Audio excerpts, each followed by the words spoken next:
Okay, let's see how Borderlands 4 runs on this budget-friendly card by NVIDIA, the latest one, the RTX 5060. This is a MSI shadow version of the card, and pairing it up with the 9800 X3D, the absolute best gaming CPU you can get, and 64 GB of DDR5 memory running at 6000 MHz without any overclocking or anything. And we're going to be testing the game out on 1080p settings with DLSS, DLAA, no DLSS, and frame gen. So yeah, let's just jump into the benchmark and see how things go. As usual, we're going to be starting things off on native DLAA and badass settings. I do not expect anything much from this card. And you can see 25 FPS. So I did test this game out on the RTX 2080 with the 9700K. And I was able to get around the same FPS, I believe. Or maybe slightly better. And this is crazy. This is...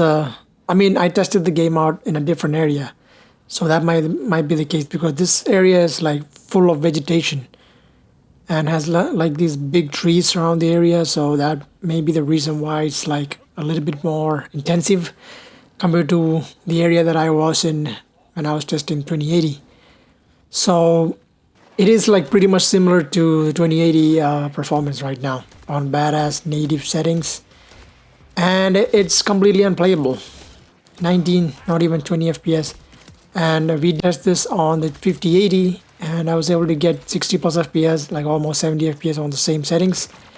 So that is a huge difference from the 5060. So yeah, that's a native badass settings. Not playable at all, less than 20 FPS.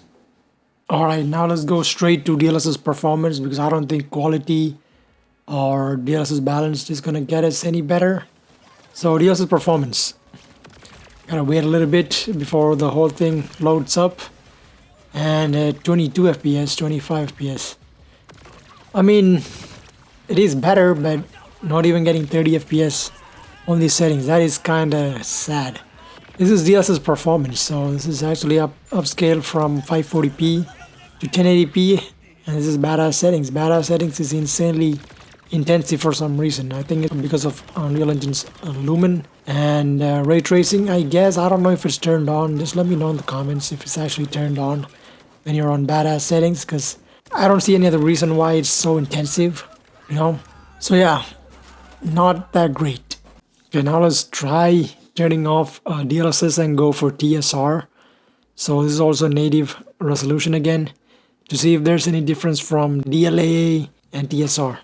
And unfortunately, no. And as I've tested it on the other GPUs, there's no difference at all from going DLAA to FXAA or TSR, whatever the case is. If it's native settings, it's going to be pretty much the same. Okay? So there's no point in going from DLAA to FXAA or TSR. It's pretty much going to be the same across the board. So just stick with whatever native settings you want. I suggest DLAA since this is an NVIDIA card and for better visuals. So, okay, now let's try turning on some frame gen on DLSS performance, badass settings. So it's going to be 4x, okay? And we are getting more than 100 FPS. That's the actual frame gen FPS we are seeing. But if you take a look at the top center, you can see that's the Steam overlay. Thanks Lord Gaben for this new Steam overlay that shows you the actual FPS you're getting versus the frame gen AI calculated frames that you're getting. And it's apparent the way the game feels when you move the mouse around, because you're getting only 26 FPS base speed and it's getting duplicated to 124, you know, to make the game smoother. And you can see the artifacting and everything on the shadows. So it's so bad. I would never play the game like this. Okay, that's enough of frame gen and badass settings. Now let's go down to medium and DLAA, native, and see how things go. We should be able to get 50, right? Or 60 FPS.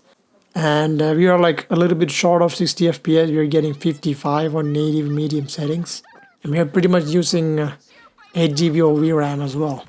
And the game runs, this is like playable category for me. Anything above 50 FPS, it's a pretty playable FPS. And If you're not quite happy with this performance, the best way is to go down to DLSS quality on medium settings, which will definitely guarantee you 60 plus FPS, which is what we're gonna do right now. And we're gonna turn on DLSS quality, so it will give us more than 70 FPS consistently. I would recommend playing this game on these settings if you have a 5060. And yes, it depends also on your CPU, but you should be able to get pretty much similar kind of FPS with the 5060. You're having pretty much a really good picture quality without losing a lot of visual fidelity.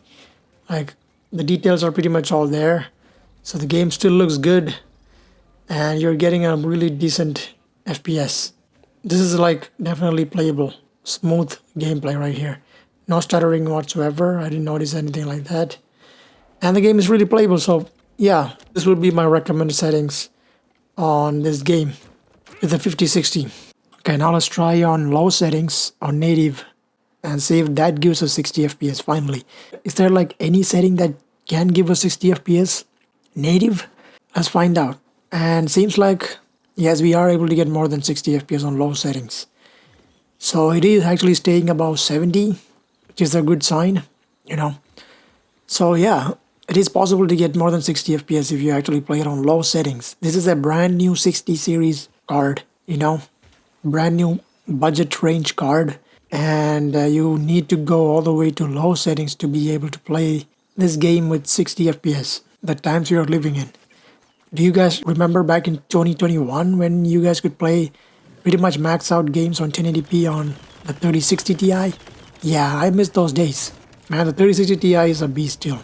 I gotta test that game. I gotta test that card out on this game pretty soon. But I heavily doubt it's gonna be any better than this, especially with DLSS on, you know. So yeah, this is the only way you can play the game native on 60 FPS with the 5060. Yeah, let's move on. All right, now let's just try out going all the way low and then going ultra performance DLSS just to see what we can squeeze out of this card. So look at that, getting more than 130 FPS. With the absolute lowest you can go on 1080p with DLSS. So right now I think it's rendering from 240p, and still the 9800X3D has more left in the tank.